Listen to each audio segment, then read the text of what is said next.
Si o tātou te talo. La e lava o le vi inga pale o le vi inga i o vai. Le atu o mai le mamau e o atu i le whaavau le alefa ma le o meka o le mua ma le muli muli. I le nei vaenga o le afiafi, langa o mātou loto ma langa le manu malo la o fio.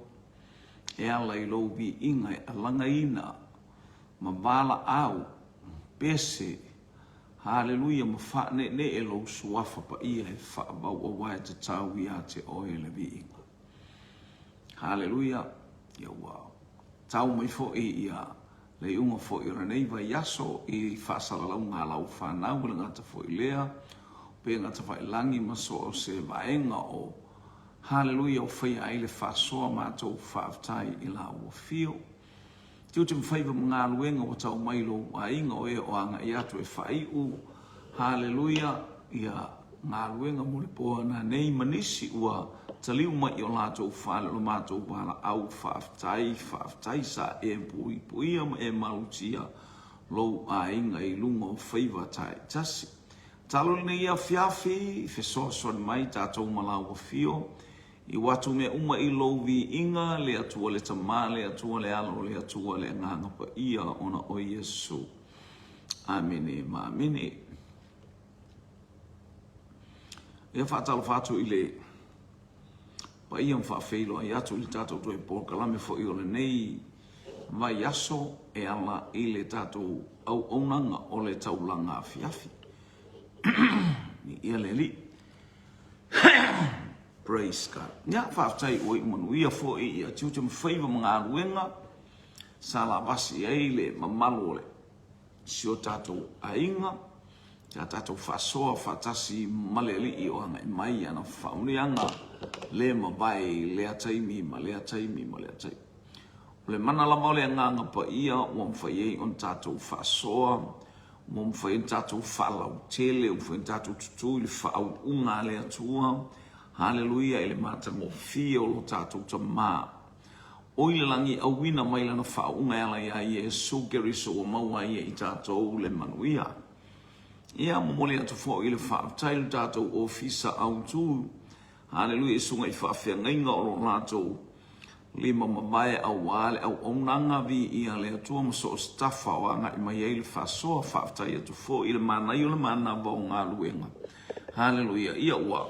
Fo il tangata la to ia hallelujah mas famuluanga i lona loto ia awal tatu fasoa fale nganga vi ia le o ia le tua e malia i o tatu mana o i mele le o ia o le tua o le tali o tatu mana onga i le tu ma le tu i le tafa ma le vaenga tatu te ia awina tatu Paul Kalame ila wa ai mala uno un vai telefo hallelujah ia ile ola fau o le alofa tunoa ia le ia wā ia le Paul Kalame whaawau ala tātou ofisa tūtonu global whaaftai fo i mo le au onanga ia malo le tau ia le whaingo fie mo fo i o lea mātou te ngano lua tu fo i mo mātou ia albama ia tu fo i le mātou i mawhanawhana ia malo lava whaaftai le atua ne malo si fo ina mo a o tō sunga, whaftai fo i maita watu i lau sunga le whatonu, i ele ngata fo i leo lau soa tau le lua ngā lue mai male. Hallelujah, i le tamara tau a ana e pe o nā ngā lue mai ei le sunga i ana nai, i avi i ele atua. Malo, i ele atua so la whaia ba le lei le aso le praise God. Wai alana le lei whaia ba o le tau wai o le whaamatai ele a inga a. Langa o mea mai le atua esel mana i langa whaia wā manuia i le aingo i a kopori.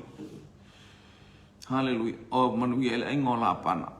Tiu la pana e whiulu wa i ana whainga an man malo al whaia wāo. O i a kopoa. O watu whapale to ina mai whale whai le ingoa o na nai. Hallelujah. Praise God. Ia le. To ina to fitu fiol taua ana malata. Malana tama le whale fitu le ati tanga loa, ngā lue whā ma le tūlao. Sa lono tangata le wau. I ia le liang whaaftai i le atua. I lana whaasoa whaaftai fo i au auna. Vi ia le li, praise God. Ia malo tātou te iti ia ai iti alanga mea. e tātou te o whatasi ma le nganga o le li. Fe soa ni mai lo tātou vai ma lo tātou le ai. Ia o lea o ia I lunga o le whai unga fo I o tātou Paul Kalame. Hallelujah, taulanga fiafi e ta tau an tātou whai taulanga. So ia le pepese o ainga ia lātou lotu ma. Hao tātou whatasi o tātou lotu e peona ia isi o tātou ainga. A ngā I mai lunga o le hallelujah o penga ta whailangi vi ia le li o karato tele sole. Vi ia le li e peona ma ai tono si o tātou ainga. Ia vi ia le atua praise God. Anga le mai le li ima so ni mai le atua ile ainga o le whatotua o anga I mai praise God. Hallelujah. Tau si la faele tamatasi losi oka sole la tali ile sole le suni scanlen oka le ale to telo le ainga le tato fatonu fa pula lo au taulanga. Hallelujah. Tau si la faele ala vi ia le li fa monu ia le atua isi o tato ainga ma le anga I mai. Ia vi ia le atua praise God. Na nai fiangainga ia lau sunga le fa fiangainga. Tamatasi losi, hallelujah. Praise God. Ia whamunu I atu le atua au tātou o iai.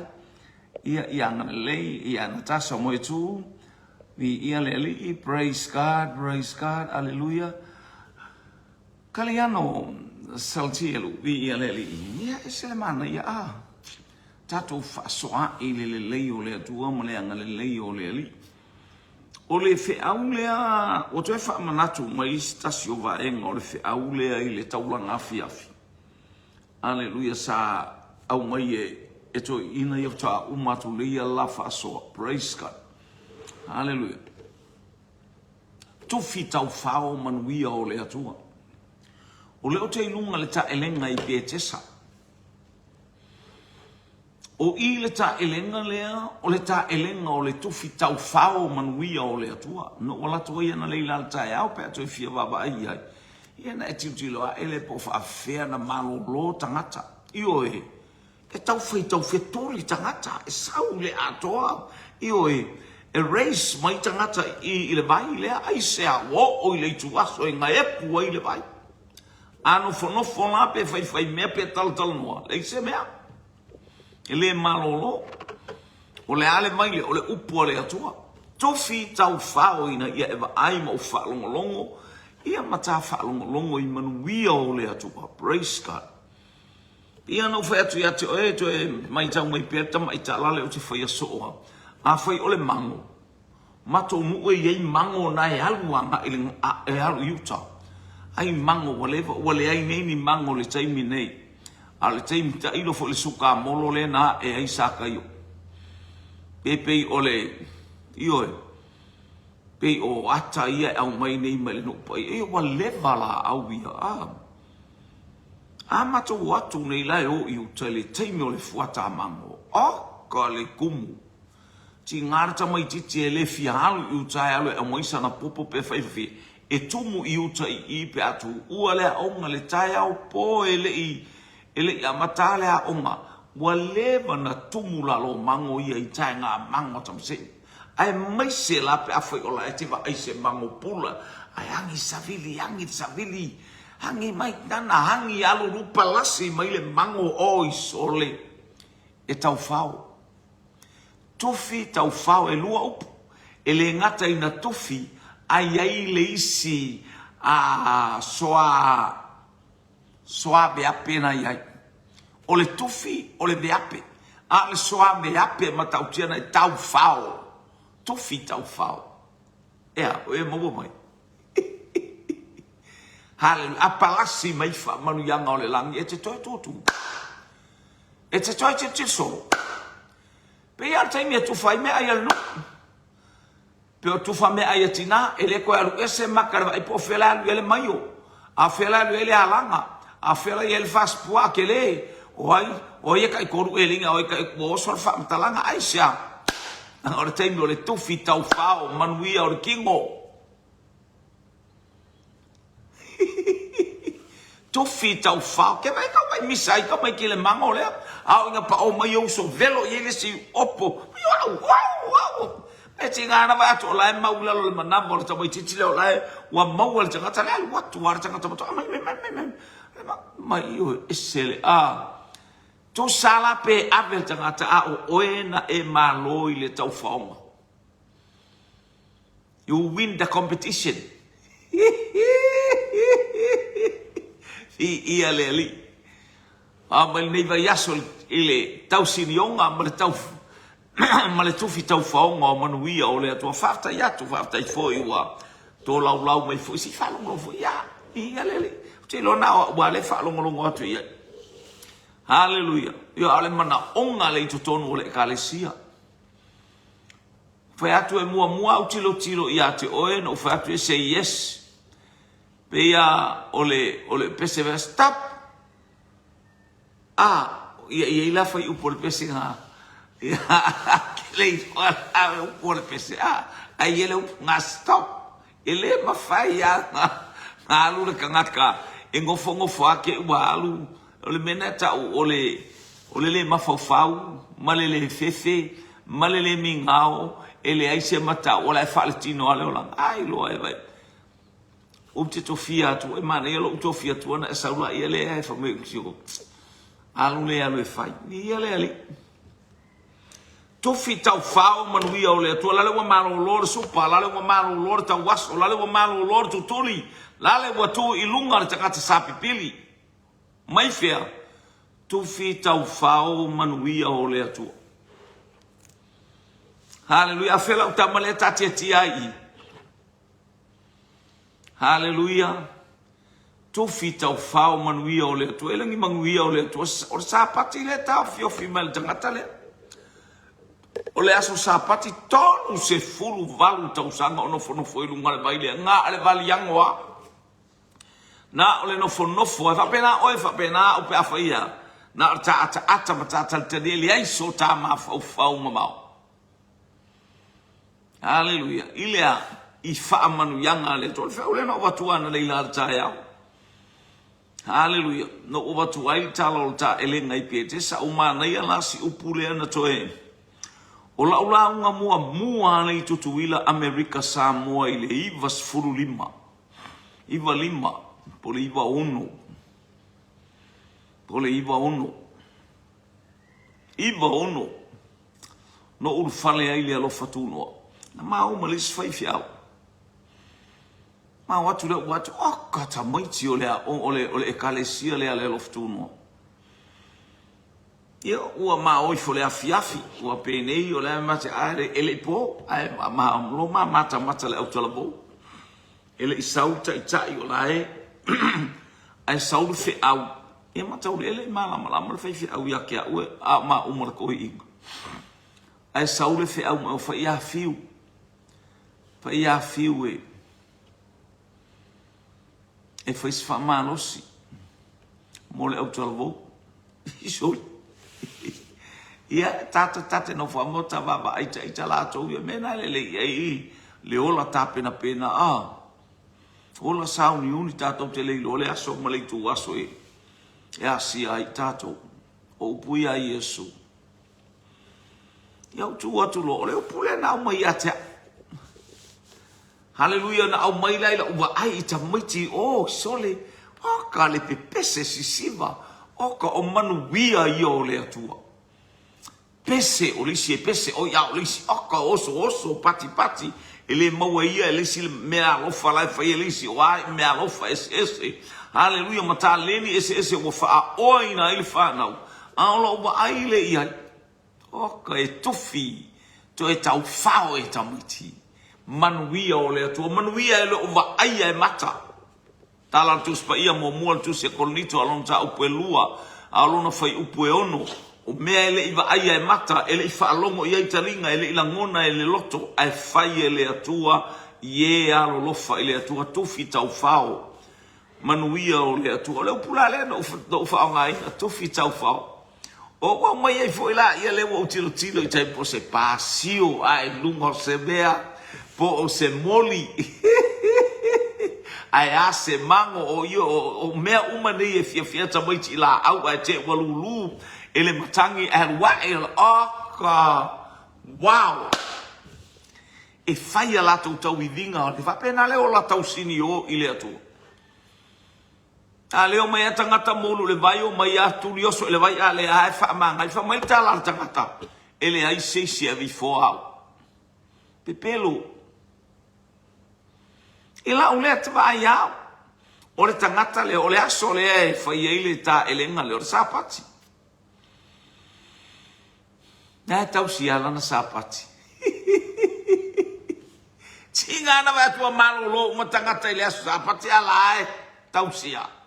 Tanga lai ai nunga le ali o le sapati. Jesus Christ is the master of Sabbath. And you too. Tatou. Hallelujah. Ole whanau o le sapati e pule i sapati. Hallelujah. O oi o le sapati taua. O oi o le sapati sili o na fia i ai le vava ai atu. Ina ia i wha manu yanga ale atu. Te ola wha ia ina, te ola wha mamaina, e te ola tau sini o, tau bibi. Hallelujah, tau mawhai. Fi nau. O ia mea uma, praise God. Ola. Hallelujah, ola tau sini o. Ola tau bibi, praise God. Tofi tau whao manuia o le atua. Sau Yesu. E tuli oso umatangata i le vai. Hallelujah. O le ata le o le vai lo wainga. O le ata o le upu o le atua tatou te tau sini o iai. I lea taimi, ma lea taimi, i lea i tu aso, ma lea i tu aso ai se a. Ma losi lo tangata, ma losi lo tangata, ma lo lo, sauloto. Hallelujah. Ta ele le whau unga le atua i taimi umalau. Mana ia le po kalamele wanga mai nei eu tatou atu sia tatou. Por kalame o ia foi swinga ai sia o le mana onga le ona tau sinio. I ia le li. Ola tau fao. Ia o ai o e manuia, o ai o e wha manuia mai le atu a o ai. O mai mangalulue. Ia i loa mai o lo o hatia e le olanga. O lo nau atu i le mea sili. Ma le mea lilo tatou te a ai ma feinu ai. Ole malo le atua. Ole langi ma le ola e whaava o saunia mo o saunia mo a. Hele le ile atua. Praise God. Hallelujah. Talatu ma wale ava noa e nei pol kalame. Ni ele ali. Ele se mua ta na o whaaftai ile atua. Ta ma whaaftai. I se ava noa wa e au mai. Hallelujah. O te ngalue ai ta, hallelujah, ma o. Ta lofa mareta Crichton, o te lo iloa po wa e toi foi i haua i a sa ufia maua lama oe langa le sa mamalanga ini usila, lata mai nei foi a le sa mai ini usila ta luaitu e o mailen toi atu le whaala belande, au to fia maua oe le tina, se ta o ta whawhao, vi ia le lim tatou woe whais tatou me ai vi ia le li au. Ia anga leile ato po whela mo le meo e mou mai ele tatou por kalame. Whai o e sa moa nei, wha mo le whai loa mai vi ia le li. Ele leile atua i taimi umalam. Tofi tau whao manuia o le atua. Oka. Whai le, kare kofu a malolo, kofu, praise the Lord, kofu, hallelujah, kofu, oi, silva mai, hallelujah. E c'è nofo e silva. Hallelujah, tono le mato e kalesia, te le fai atu in tangata e siva ina uma mai fai le lotu, ma vai atu ile atua pra, siva uia ka walu uia lango wa umale lalo langi aka ika. Hallelujah. Siva kui o siva nge o sole ma I mau lo ka kingo mo lo ka ola. Ioi ku I vale le olanga aya. Ai le ai ma se faong. Ta te ile ye yo me fa pe ile atu. Fa pe ta itele ni me fa pe ile atu. Ai fa ta ile mala malama e le tineia le mala malama le pongi sai ko mai ka wa ka me o mo ki siva se peselo. Ia ale babela uoso ole ala mai ta tele utina. Ke fa pa le ta siva le peselo. Alo pe ta ba se pe se fa le piano le ta mai le. Nei tio a te wata siva siu. Ke fa ba le. Ke se va le peselo. Se iva I me wata mo fai malti a polo e. Ta puni ai le olanga ba ya tu le tangata ile atu. Ale va fela la kaoso. Ka ke mole le ala. Io e pe tongi aka ika le lo makopo le ase me mo meo. Se me o uilo na lima po se me ma ai le popole o kinga. Ai fasia. Ya, le wa ya tu langa le leio le atu. Le ata wa o lo la ile taimi wata ilo ina yai siva. E yai me fa pea. Sole o ina te toi va o le upuna na fai e te malo e sau mai oi a Etiope. Na fai a Filipo. Au wa ai te malo e le vai malam lama le te malo le upo le atua le na taulo toa e na te le malam lama. Fa malam lama e Filipo. Fai maila na tau Filipo. O ia toi tau fia u le vai lea. O ia tau fia. Papa kiso I. Hallelujah. Tufi tau fao manuia o le atua. Hallelujah. Me leu ai no siva. Au walu. I teimi no waloi o wa ai le lotu. Hallelujah. Tufta foi. O to wa tuole ngo afa fonga tufta foi. O wa ai le lotu le Assembly of God. Ele ilua ni lotu tufta foi va pe. La wa ye le lotu. Au wa ai lo le lotu le asole.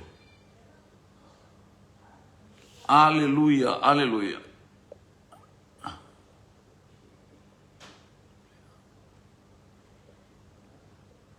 Praise God. Tina vi ele li a kongo ke val au pe lau telefoni le pau te mau atua oe ke mga o hallelujah sau tata fao vi ele li. Praise God wa le la te ni sa mo vi ele tua. Anga le atu le atu mo oe tina hallelujah. Marita Crichton te alof tele mo oe tina hallelujah. Praise God. Vi ele li.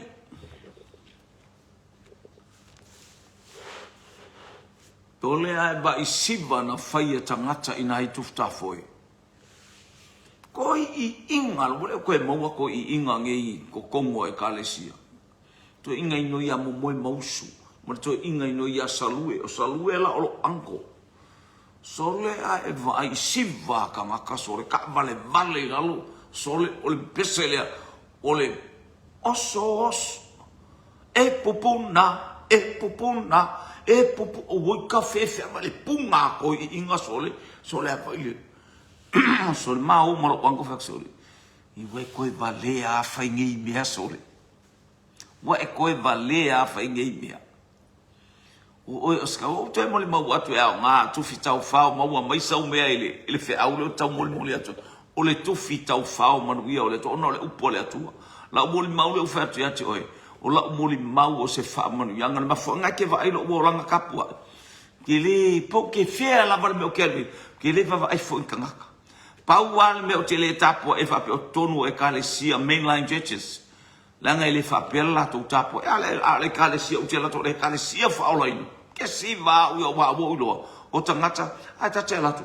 E whai fo ika maka nganga e kalesia wha o laino. Ia le walu I tu tonu le kalesia. Praise God. Tau tia le atua e sisi, ese le atua, e ofo, ngia le atua, ma me whai e le atua. Umaho malo anko fa mai fiu, awa e te mita I lo poto, awa e te mita I lo malosi. Te mita, se oa masta mau ainga, e iai se aso e te ilo ai. Ma ai o e o te ele whaia sau fili. O la unga ka malo. Ke lo oi. Te lo oi le la unga lea. O ke aka. Aina ua oi Amerika le me kau Alaska. Pol kalame sauninga peni hin. Oka wahangu le saung. Oka le ke leo le arena le whaia. Sole makwa I mafakia alo uloko inga uwa ai sona nga ka ole pesa nga le ke lela o screen le ke o mangu o ku ko la nga ku ilunga nga lo ilo o kari e fa. Sole ke va ile o a me uli Te mata ulia la o te mana tua mo umala malamba I tangata uli mafu ma ya ambo. Tangata malaya tangata ia ka uli ka ko I le kaimi ma le kaimi ka ko vai ma le pogisa. Wa fo tangata ia na fo mai malaya kanana au kanga kauli. Sole a malaya ba ile siva kanga. Sole ai ka vai ka mama ko sole fai panga. Sole ke lo os. O kalo mafatia ke ilona ngu fa iloa mai ele atua ia ke fa iloa mai ele atua ia ke ko I inga ia ko lu momoe mausu salasa a fa long mestufta foi la muri maule haleluya sila fia ele atua la wa ai o ulo ko kilo I makaro ko inga le au ka bale o sui lungo o ko inga makua malo anko la le o salu so foralo anko he pe fani yang ma sole ava yo so ka malo o fai yang fa malo ski ku ilu mo ngo fo io anu fo le ma ken ngo fo sole kele iba ai ya se kapua I ingi loko assembly nge ku sa mo ngo ku ka fo ngo vai fai mai le tala le nga fiu le me nga sa fai upu ai fiu le me na sa amu yai le mea ngā sa fai iai, le mea ngā sa fai kala leanga iai. Oka, ke lo ulaba, manu alo uloto, a o uwa ai I ka ngaka yo koe kepa ma yo ka mama ko kua iai tuftafoe. Lo wainga. Wa mai ele atua le mea ngā sa ingo iai. Ngā usawa ingei sa moha, o walu I kufukafoe iwa lima. Na sa o iwa ono au aluia elia. Alu I tuftafoe. Ke loa ke o tuftafoe makua kai mingo vai kufukafoe pe o ngalu ka kau paki mai I lunga o le au pe o ngalu e pai da au so solo mai le ngalu ile mangos ile mana o le nganga pa ia pe au kilo ile ngalu e me pe o pe au le malu o le wingo le sipese le sawa. Io tava ai ele malosi pe o ta fenga o vai pe va ai mo le vai caffè fo ia le nga pa ma se vai chikla pa ke ko le pala la so fa pe ngar ka fai patio fa pe ngal o va ai ko sole pe o le so mo le ka fenga o le vai ko kongu I fenga le nganga pa ia na lo tu mo tilo a le upu le o fe fa te pa o le tu sta foi. O foi mai o watu I tufta foi. Ko so le valu fa no o I tufta foi le fa ela mo mau. A o le iva lima tu so fulu tau sanga pe sultas. Ne o to ya sia I tufta foi. Se fulu tau sanga e vai a o atu. Makua pe arme. Pe arme fa sa no foi Elia tu ia ilunga ya lu I Sarefata. Wa pe ale vai ala ngofu. Wa pe a fa pe na le winga le a uma ma le ngai yoyo le nganga pa io. O le mana o ngai tu fitau fao man wia o le tu. O le mea na o fao a mai le mengo o ngalo. Ngo kam foi au mai mata o filo uloto. Ke lo o ele abesea pe o le tala hallelujah. A Yesu na fai a Mareta o le me wana unau I Maria ele ave esea esetas. Ele ave esea esetas le nau lo o mai le afiafi ninguém. Hallelujah ele ai stasi na te tau fia lo loto tapua I le atua. Ke fa vale pe kuku. Io ke fa vale pe au le alanga. Ke fa vale pe au le mango nga. Hallelujah. Ele leile atua. Ni ele ali. Praise God. Eu fui lá o tala malia po utu abatua pesa o sa tala no mo ele mo maule. O wala tu sta foi akka. A ola ngola. Hallelujah. Praise the Lord. Vai fai on fai fi aule. Le lo ele lo o fai fi au. wa te mina no ia tu sta foi les fai au sa New Zealand fai ile valu fa le waiva lima le la wo ia fai au a tors funtau sang a vivi ila ai vai mata o le kalesia le me fa le tonu wo ia yo la to ma fa hallelujah le ai ngol fa to praise God. Glory, glory, glory, glory, hallelujah. Ele leile atua I taimi umala. Praise God. Ia ngale leile ali. Tau whare tonu maila o kele whongi sore. Ia le ali. Ia ai on sai me bia. Sole. Tei loa o le o whamal. Ia tatou whaai un talo kai au le lo sa. Po mai tala whaiwhi au le atua le tamaa. Nganga le atua tama fai mai ato e popular fai fia se sole se wo le sa loko le usole se kula mai ya fa mon mole po fele me te anga mai ai ia po e fosta ngato le ka le sia le e te le o ta mai o ya ma ia te a uma io fatu lo le o fa makalang o sa oka so le mo aka mo fai ilo anko inga o ma le fali ni me o siva a wala ku Amerika o sawa e makaukia to e mai ai le nganga o le tua pa wa le kalesia nga mai ko le menga lenga e ula I tu sta foi ni ia le ainga to e mai ai le to so fo man kamalo sole faftai le tua fa mangalo mai ya o matu mo ko keki hali wo mo to fa ile o tatalo talo fa a le ko a mai le tua fa mo no le tato fa ila unga le na ele fisi le po sa o apo a me tato fa ila unga le na ni o la mo le ma mo fa ia ai matu ga feta isi ma vivi fa tu o sa ne kwa pe ale vai a o le kai mi fa ko vai a so I fu ko inga le wa le umari Oka ngi ko I inga so le so I fu lo tama ia lo anko le so I fu mai lo anka wa uno ta ua fa vale vale lo anko ino me fa a o to e mai a wele to sa to eva ai le mele ina ia fa malos I hati o to fita o fao manuia o le atu I to tonu le kalesi mi ele ali malo lo tangata uma ko fa tai le atu o no wa ya tu ile anga I mai o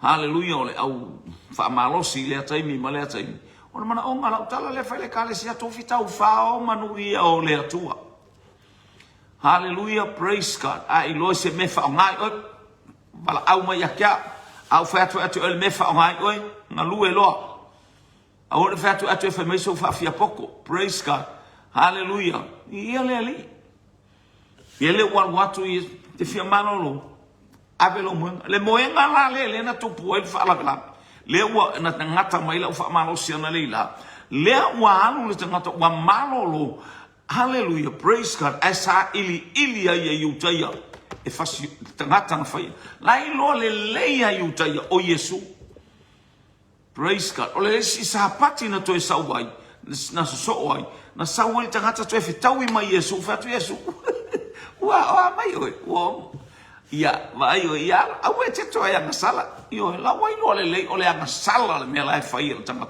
o lo nai lo le me le fai ele fai o le mele la ta tauna oso le vai o fa longo le upo le atua o le vai nga epu o le me mai le langi o le angelu sau aya ala no fo amana sapati ala no fo ave sapati matua mose Allo awe ko yang sala dalang sala o le fa longo le upo le atua o lo fia poto o le faile me ngai lo ma fau ala we vai wa ngai yoi le mana o le nganga pa i ngai yoi le atua ina ia topu le ngal we ngai le atua vi le praise God so e tangata Yesu fitau I mai Yesu ya so leva mai Yesu o lo nga lue lo utamai o mai aso nei fa longo le bule so fitu ona tali atu leo Yesu ya te ilato o lo nga lue lo utamai o mai lama ile aso nei o lo nga lue fo ya a fa nga lue tama e o mai ile aso sa pati le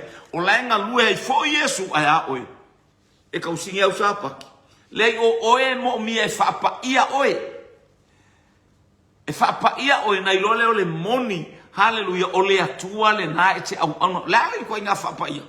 Paia lo o langa. Au e te tautala I upu masoha. Au e te tautala I mea leanga.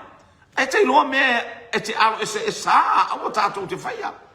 E le whaapea whamai. E whai ni tūla whono e whaasa. No, ua tatanga mea uma. O re tala lea Paulo. Ua tatanga mea uma. Ai le au ngā mea uma. Nau kako iloa mea leanga sa kofu ai kako le palapala. Sa kofu ai kako le ingosia. Sa kofu ai kako le whaalumainga. O le whaiangi mea e keiloa. Ai le ni mea sa. Leanga o mea uma o mea e control mai ate oe. Ile ta ita inga le nganga pa ia. Ai la kule mele keiloa ingo le ngapia ke le la kwa pepa. Mse kasingan. O le keiloa le mea na e ta utino ai. Ile suafa o Yesu Keriso.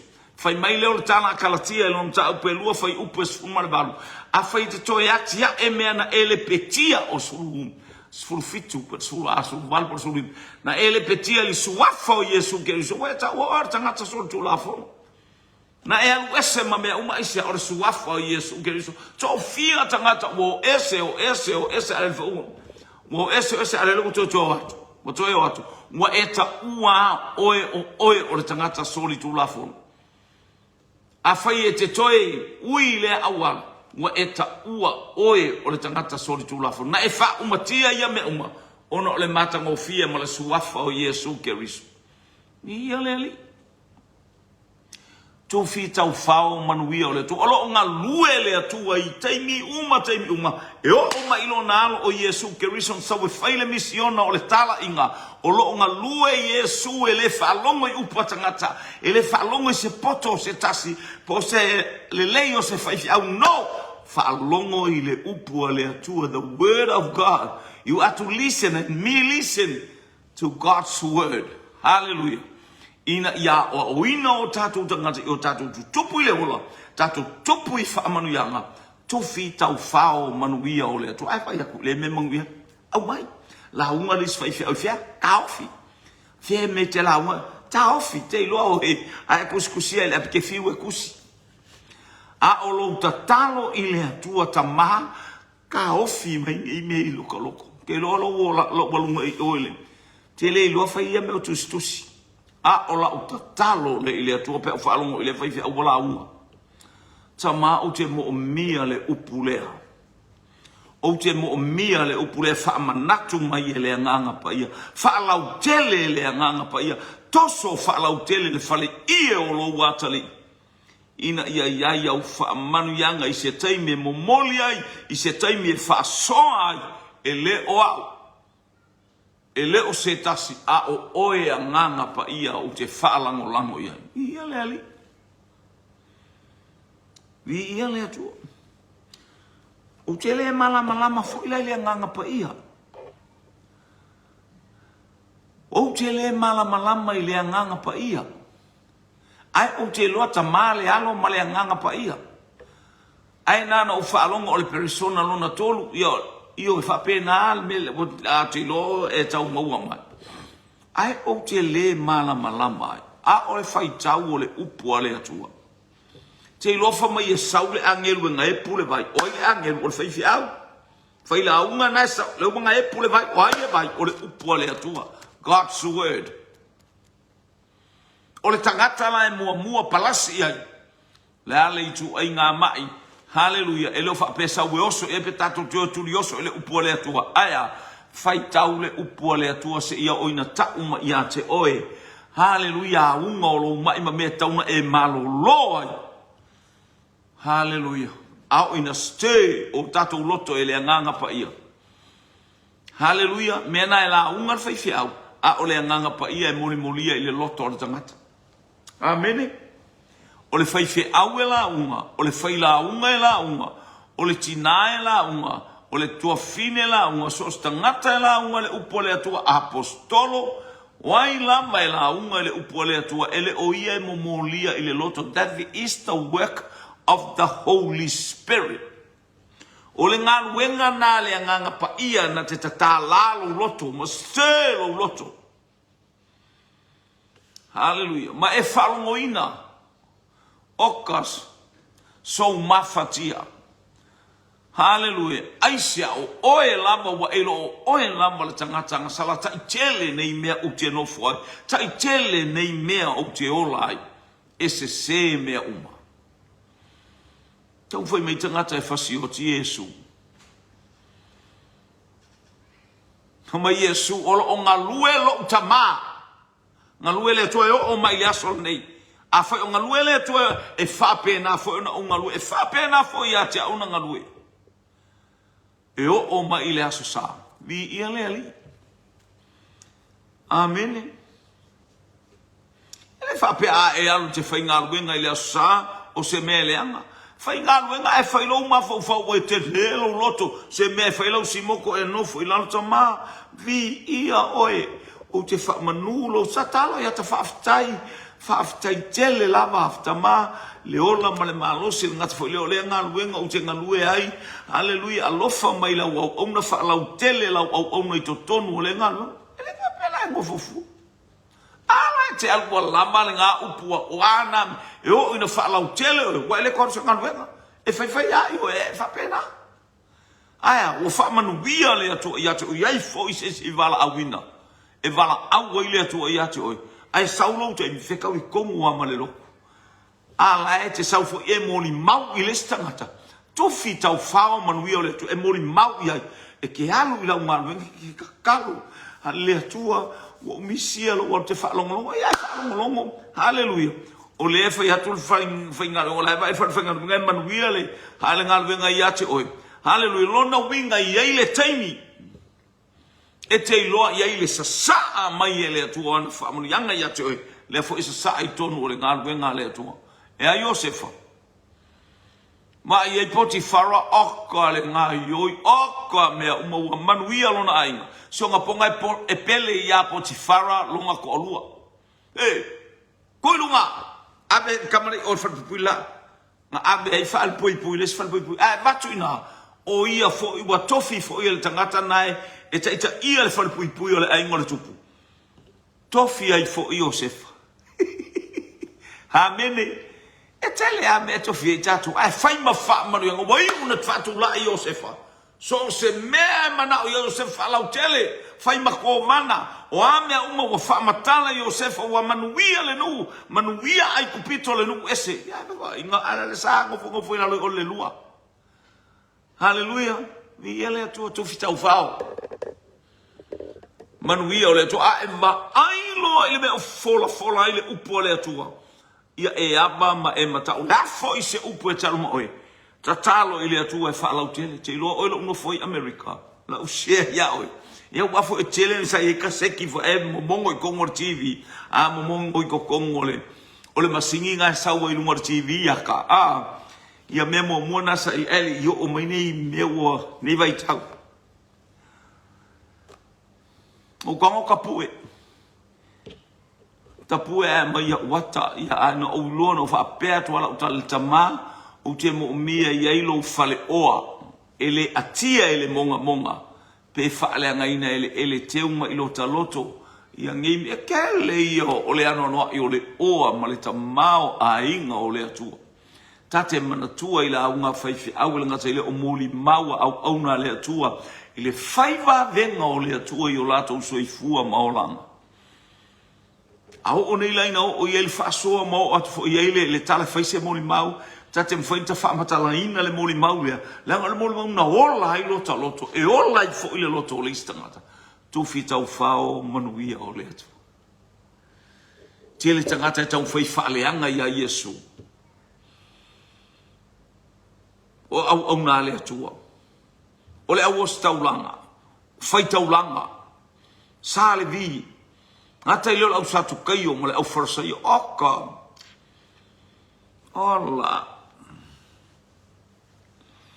e ala na ita langa ele fa mauni a ale wai bele tangata ese ala fa Yesu o le moli mau e ia tangata e moli mau ya ta le no ia Yohane malana moli mau yo ai le o le moli mau tangata si le moli mau le atua. Hallelujah.